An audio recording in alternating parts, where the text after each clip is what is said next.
60 secondes expat, l'info de la mobilité internationale. Préparé et présenté par Cléa Cornet.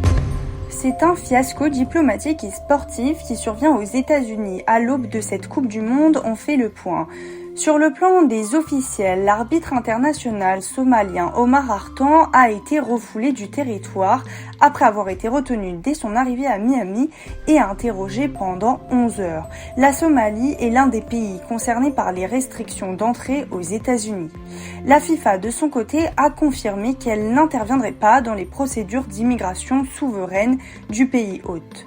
Les supporters de 17 pays, dont le Sénégal, le Brésil, la Colombie et l'Iran, sont interdits d'entrer sur le territoire.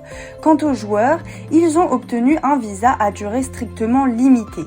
Ils sont contraints de quitter le pays après chaque match avec une obligation d'arriver le matin et un départ imposé le soir même.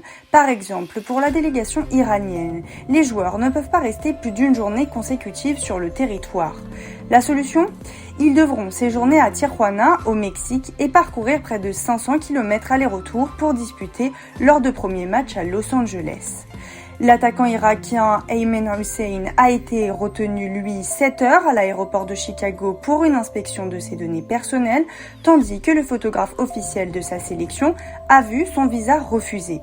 Et plus largement, l'accès des supporters étrangers est fortement limité par le durcissement des critères d'obtention des visas adoptés par l'administration américaine de Donald Trump en janvier 2026.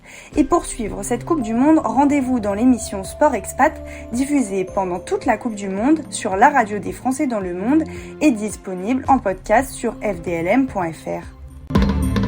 L'info de la mobilité internationale À retrouver en podcast sur fdlm.fr.